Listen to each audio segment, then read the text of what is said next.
Introducing a super easy way to weld a drop pendant with professional results.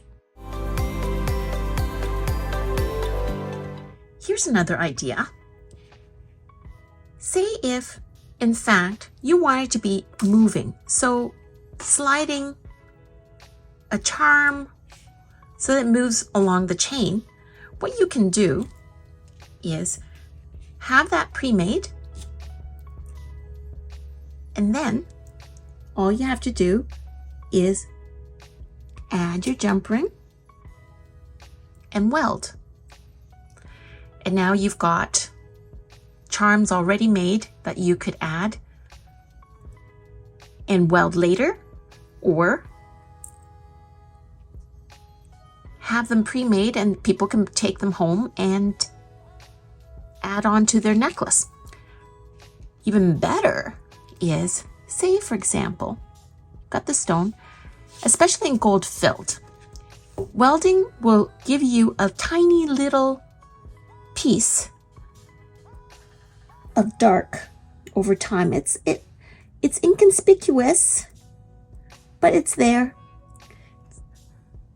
Depending on how you weld, it could be almost the size of a poppy seed or smaller. There's an advantage of having pre-soldered jump rings, especially in gold filled, because there's not going to be any bracelets exposed, and they finished it off with solder and most likely plated.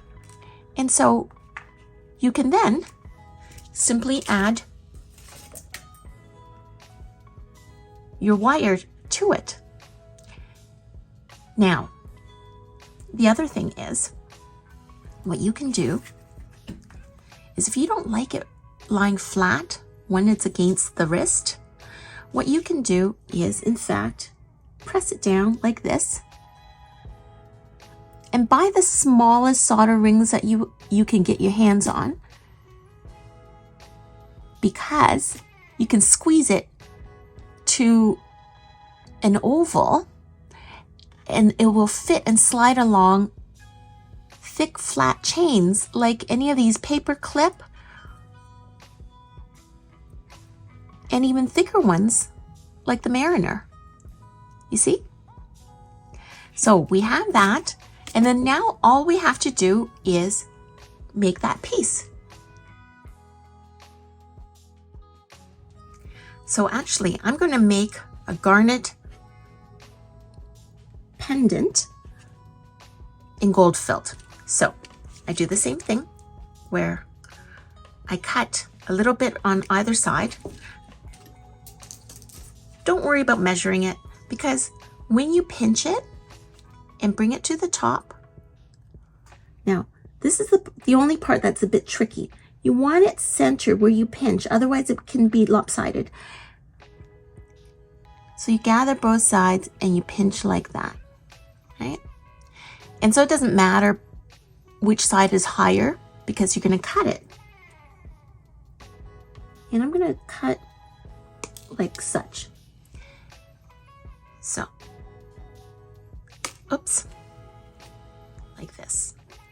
And then what I'm going to do is thread this in first, and then I'm going to close it again. I'm going to pivot.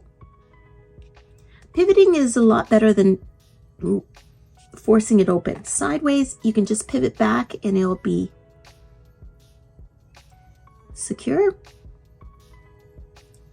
And don't worry too much. And oh, if there's not enough clearance, just pull on this a little bit. Don't worry, you're going to work it later. I'm going to make sure that both sides are centered. Like that. And pull on that side too. So make sure that you can adjust it, but I find that it's a lot easier if you do it right the first time, and as opposed to trying to adjust a lot of things after. Like that. And it's actually a lot easier. It's just I'm filming and it's hard to be out of the way of the camera, be able to see these things. Okay, so I force it down, make sure that both sides are touching.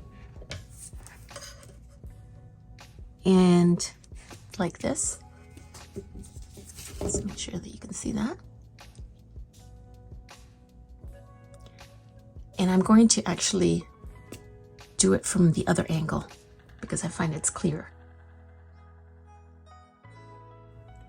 So I decided what I'm going to do is I'm going to make this have a lot more clearance because I want it to swing freely.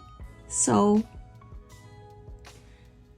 I'm going to give it more space. And you see, one side is curved and one side isn't. Well, I can adjust that and pinch again so that right and left looks very similar. Okay. So then I'm going to put this in before cutting. See if I like the clearance still. And if I do, okay. So it's going to be like that. That's all you need. And then what I'm going to do is cut here, like such. And know that it's going to roll back down a little bit.